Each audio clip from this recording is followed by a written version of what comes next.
Good morning. My name is Tammy Elliott and welcome to my kitchen. It's a beautiful sunny day here in Nanaimo and I'm going to teach you how to make hummus. Before we get started, I'd like to talk a little bit about chickpeas. Chickpeas are a great source of fiber and protein, and this particular combination of fiber and protein together is really good at regulating blood sugar levels. Chickpeas are also very high in iron, so for those of you who are iron deficient, eat lots of chickpeas. The advantage, there are three major advantages to using dried chickpeas over canned chickpeas. Number one, there's less waste. You don't have to dispose of a can, just a small plastic bag. Secondly, you're not exposed to BPA and the lining inside of cans. And thirdly, chickpeas are a fantastic source of affordable protein. It's a nice alternative to meat. Let's get started. In front of me, I've gathered all of the equipment needed to make the hummus. Of course, we're gonna need a knife to mince the garlic. We're going to need a spatula, we're going to need measuring spoons, measuring cups, and a cutting board to save your countertop surfaces. We're going to need a juicer for your lemon. We're going to need a medium pot, a medium bowl, and a colander. Some of you know this as a strainer. And of course we're going to need a food processor.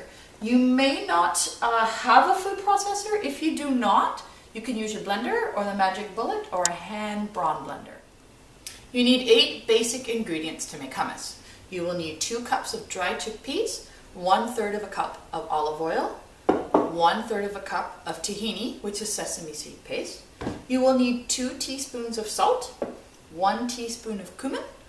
You will need the juice of 1 lemon and 2 to 3 cloves of garlic according to taste. And of course you'll need water to soak your chickpeas in, and you'll need water to boil your chickpeas in. Let's start by soaking our chickpeas.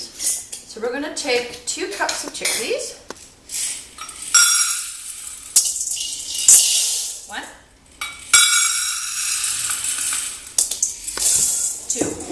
And we're going to look at them and make sure that we pick out all of the odd chickpeas, and we're going to pick out any stones that we see. Feel free to toss it around and get a really good look at all of your chickpeas. And these actually look fantastic. Oh, one odd green one. I'm just going to take that guy out. Next we're going to do is we're going to rinse the chickpeas. So we're going to go over to our sink and give it a good rinse.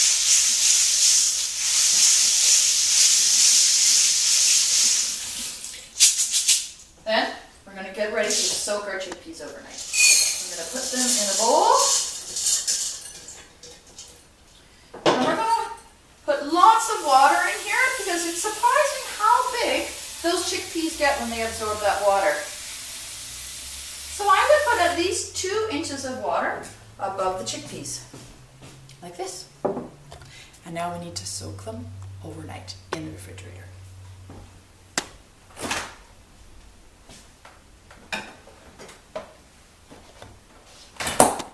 We wait. It's day 2 of making hummus and I'm wearing the same clothes. So we're going to go to the fridge, we're going to get our chickpeas.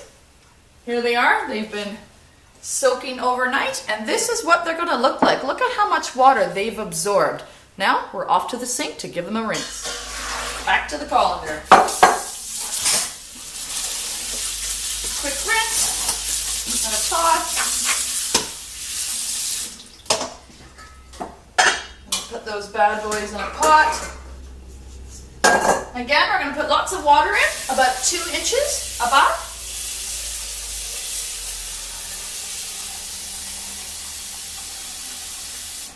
We're going to bring them to the stove where we're going to put some salt in before we begin to boil them. So I've got my trusty salt. I've got my measuring spoon. I'm going to measure out 2 teaspoons of salt. 1, 2. Turn the heat on, bring them to a boil. So our chickpeas have reached a boil. We're just going to turn it down on low, put a lid on it, and let it simmer for 1 hour. So these chickpeas have been boiling for roughly an hour. I just turned them off. I'm going to take one out to test for doneness. So what I'm going to do is squish it. If it squishes really easily, like that, it's done.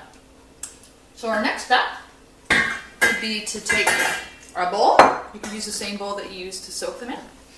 Your colander, again, this would be easier done over the sink, but for these purposes, we're just going to do them here.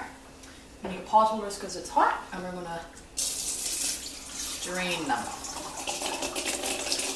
Oops, I totally should have done this over the sink. All good. And now we're going to let these guys cool. You could either put them in the refrigerator to cool, or you could just leave them out and let them cool here. So we used our cutting board to mince our garlic. Technically you didn't need to mince your garlic because it's all going to be pureed anyway, but sometimes bigger chunks land on the side of the food processor and don't go in. So I tend to mince my garlic beforehand. I've already juiced my lemon, so we have the juice of 1 lemon here. We have our cooked chickpeas, which is significantly more than 2 cups right now, and I would really like to point out that we're keeping the chickpea reserve. It's what makes your hummus creamy. We have our cumin. We have our 1/3 of a cup of olive oil, and we have our 1/3 of a cup of tahini. Now it's blender time. So we're going to take the lid off the blender and dump our chickpeas right into the blender.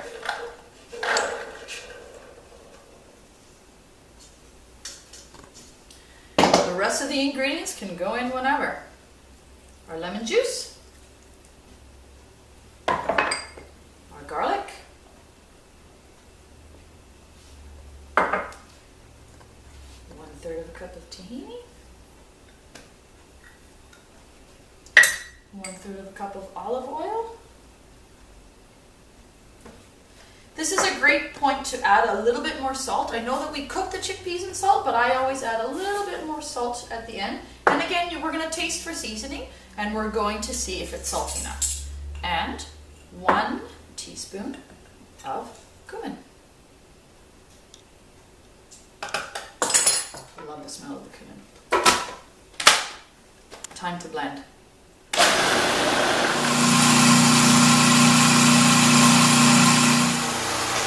While the hummus is blending, that's when we add the chickpea reserve to reach desired consistency. So while you're doing this, feel free to look down to actually see if that's how creamy you want it, how thick you want it, or how thin you want it to be. I think we need to add a little bit more.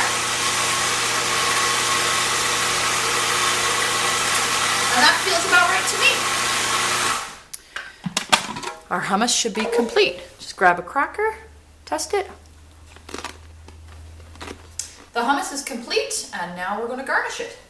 So we'll take it out, we'll put it in a presentable bowl, and swirl it around. The finishing touches of hummus, you might want to add a little bit of olive oil, some fresh parsley, and of course, some olives. And there you have hummus made with dried chickpeas.